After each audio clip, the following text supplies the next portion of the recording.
Clear किया है।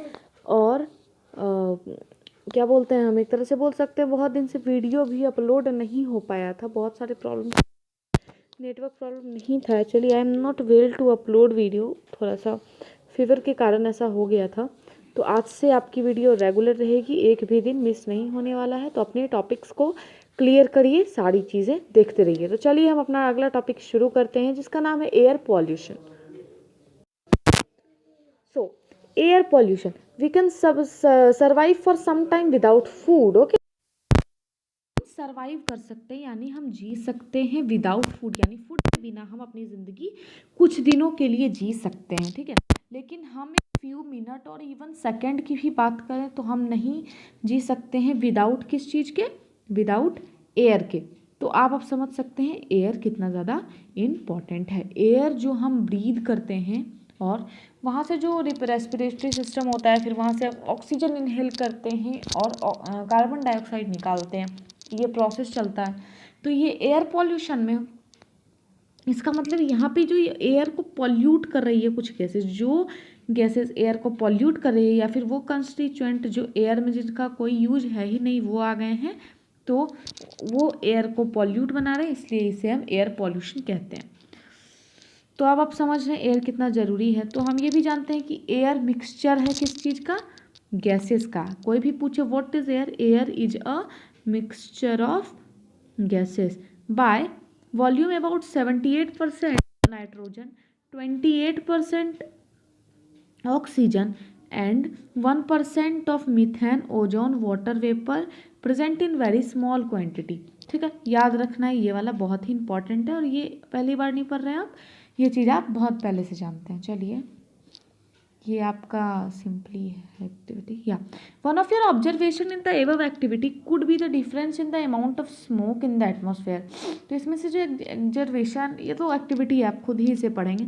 तो देखिए यहाँ पे क्या हो रहा था कि वो जो स्मोक फैक्ट्री से निकलते हैं, एक्चुअली कार वगैरह से जो स्मोक वगैरह निकलता है, वो हम स्मोक हमारे एयर को पॉल्यूट करता है, ठीक है। हम गाड़ी वगैरह चलाते हैं, हमें सीएनजी कार्स यूज़ करनी चाहिए ज़्यादा से ज़्यादा। तो ये सब यूज करने से हमारा एयर पॉल्यूशन से बचा रहेगा। Why does air get polluted, तो एयर पॉल्यूट तो हो रहा है, लेकिन कैसे। The substance which contaminate the air are called air pollutant. तो वो सब्सटेंस जो एयर में कॉन्टामिनेट हो जाते हैं यानी मिल जाते हैं उसे एयर में, उसे हम एयर पॉल्यूटेंट कहते हैं। Sometimes such substance may come from natural source like smoke, dust, arise from forest fires and volcanic eruption। कभी कभी ये जो सब्सटेंस हैं ये नेचुरल सोर्स से भी आते हैं, जैसे स्मोक वगैरह। जैसे स्मोक और जो डस्ट है, अगर वॉल्केनिक इरप्शन हो गया कहीं नेचुरल वे में, या फिर फॉरेस्ट फायर हो गया, तो उसके वजह से भी हमारा एयर पॉल्यूट हो जाता है, क्योंकि वहाँ से स्मोक निकलते हैं। Pollutant are also added to the atmosphere by certain human activity. जो ये पॉल्यूटेंट है, ह्यूमन एक्टिविटी के द्वारा भी हमारा एयर पॉल्यूट होता है, या फिर हम कह सकते हैं कि बहुत सारे पॉल्यूटेंट हम ह्यूमन भी डाल देते हैं उसमें, जानकर, ये जानते हुए कि वो हमारे एयर को पॉल्यूट कर रहा है, ये जानते हुए भी हम ये काम कर रहे हैं। तो इस चीज़ से हमें रुकना होगा। इस चीज़ को रोकने के लिए बहुत सारी एसोसिएशन है जो काम करते हैं। ह्यूमन मेड फैक्ट्री, तो जो अगर फैक्ट्री की बात करें तो फैक्ट्री में एक्चुअली जो फैक्ट्री होती है, यहाँ पे पावर प्लांट वगैरह, automobile exhaust, burning of firewood, done cakes, ये सबसे जो स्मोक निकलता है उससे एयर पॉल्यूशन काउज होता है। और ये सारी चीज़ें ह्यूमन एक्टिविटी से होती हैं, ना कि नेचुरल। नेचुरल में आपका वॉल्केनिक इरप्शन या फॉरेस्ट फायर आ सकता है, लेकिन जो हमारा मैनमेड थिंग्स आता है उसमें आ जाएगा आपका एग्जॉस्ट। ऑटोमोबाइल जब चलता है उससे जो धुआं निकलती है वो, पावर प्लांट, काउडन केक्स वगैरह जिसे हम उपमा भी कहते हैं, उसके वजह से। वो तो हमें ये सब यूज़ नहीं करने चाहिए। हमें इसके पीछे एलपीजी सिलेंडर का, सीएनजी कार का, या फिर स्मॉल डिस्टेंस ट्रैवल करने के लिए अपने फुट का भी यूज कर सकते हैं। इससे एयर पॉल्यूशन बहुत ही ज़्यादा रुकेगा। चलिए, और बहुत सारे many respiratory problems are caused by air pollution. बहुत सारे रेस्पिरेटरी प्रॉब्लम्स होते हैं हमारे due to air pollution. Air pollution के कारण से बहुत सारे रेस्पिरेटरी प्रॉब्लम्स भी आज हम लोग को देखने पड़ रहे हैं। Let us now try to find out that the substance और pollutant which are present in the polluted air. तो उस चीज़ के बारे में हम पढ़ेंगे जो एयर को पॉल्यूट कर रहा है और एयर में प्रेजेंट है, जिसे हम कॉन्टामिनेशन भी कह सकते हैं, जो कॉन्टामिनेट हो गया है एयर में बाय द ह्यूमन एक्टिविटी और नेचुरल प्रोसेस से भी। कभी आपने नोटिस किया है कि rapidly the number of vehicles increasing in your cities? Okay, या vehicles produce high level of pollutant like carbon monoxide gas CO2, carbon monoxide only CO, carbon dioxide CO2, nitrogen oxide NOH, I should think, no NOH नहीं होगा इसका, मुझे याद नहीं है, तो nitrogen oxide का हम अगले वीडियो में देख लेंगे। तो ये दो याद रखना है आपका, कार्बन मोनोक्साइड यानी CO और कार्बन डाइऑक्साइड CO2 जो होता है, और इसके साथ नाइट्रोजन ऑक्साइड और स्मोक्स, ये सारी चीज़ें कहाँ से निकलती हैं? प्रोड्यूस होती हैं एयर से। एयर से नहीं होती हैं एक्चुअली, धुआं जो होता है फैक्ट्री वगैरह से या फिर गाड़ी से, या ये सारी चीज़ें गैसेस निकलती है। जो कार्बन मोनोक्साइड गैस होता है ये इनकम्प्लीट अगर बर्निंग होगा किसी फ्यूल का, या फिर वो पेट्रोल हो या डीजल, तो वहाँ से रिलीज होता है। ये बहुत ही ज़्यादा पॉइजनस गैस होता है, जो ऑक्सीजन की कैपेसिटी को हमारे ब्लड में घटा देता है, जिससे इंसान की मौत भी हो जाती है कभी कभी। चलिए, do you know if the vehicle registered in Delhi are lined up one after another, the total length would be nearly equal to the combined length of the two longest river of the world, Nile and Amazon. तो देखिए, जो सबसे दो लंबी river है हमारे पूरे world में वो है नाइल नदी, नील नदी जिसे हम अमेजॉन रिवर भी। तो ये दोनों चीज़ें आपको याद रखनी है। यहाँ पे एक डू यू नो है कि दिल्ली में जितने भी बाइक्स वगैरह या फिर जो भी हम यूज़ करते हैं, अगर हम उसे एक लाइन में ऐसे ऐसे अरेंज करने लगें, ठीक है, कुछ ऐसे करके अरेंज कर दें, तो फिर ये एक बोल सकते हैं ऐसे अरेंज हो जाएगा कि दो नदियों का लेंथ ले लेगा। ये सोच सकते हैं कितना, बहुत सारे व्हीकल्स यूज होते हैं। तो आप आज जान रहे हो, तो व्हीकल्स का यूज़ आप कम से कम करें। आप छोटे दूरी के लिए आप साइकिल यूज कर सकते हैं, बैटरी बाइक्स वगैरह भी आजकल आ गया है, टोटो, ये सारी चीज़ें यूज़ कर सकते हैं। Okay, would you remember seeing a thick fog-like layer in the atmosphere, especially during winter? This is smog. देखिए क्या होता है, हमने फॉग तो सुना ही था, अब ये स्मॉग क्या होता है। देखिए, which made up of smoke and fog. देखिए, फॉग जो होता है हमारा, और जब देखिए फॉग के बारे में तो हम सब जानते हैं, तो आज सीख लीजिए कि जो स्मोक होता है, स्मोक प्लस फॉग हमारा बन जाता है स्मॉग। इस चीज़ को याद रखना है।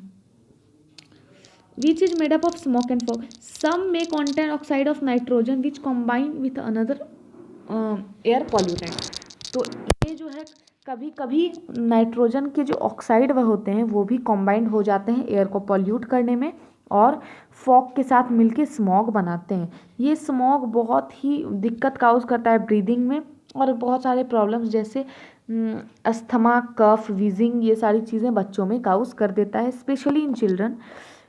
Many industry are also responsible for causing air pollution. बहुत सारे जो इंडस्ट्रीज़ हैं हमारे यहाँ जो इस्टेब्लिश्ड किए गए हैं कोई भी, तो उससे जो फॉग बोलते हैं, मैं स्मोक निकलता है, वो बहुत ही बड़ा एयर पॉल्यूटेंट है। Petrol refinery are the major source of gaseous pollutant like sulphur dioxide, nitrogen dioxide. ठीक है, जो सल्फर डाइऑक्साइड और नाइट्रोजन डाइऑक्साइड की बात यहाँ पे की गई है, ये रिलीज होता है कहाँ से? एक्चुअली पेट्रोलियम रिफाइनरी से होता है, तो वहाँ पे दिक्कत है। तो sulphur dioxide is produced by combustion of fuels like coal in power plants.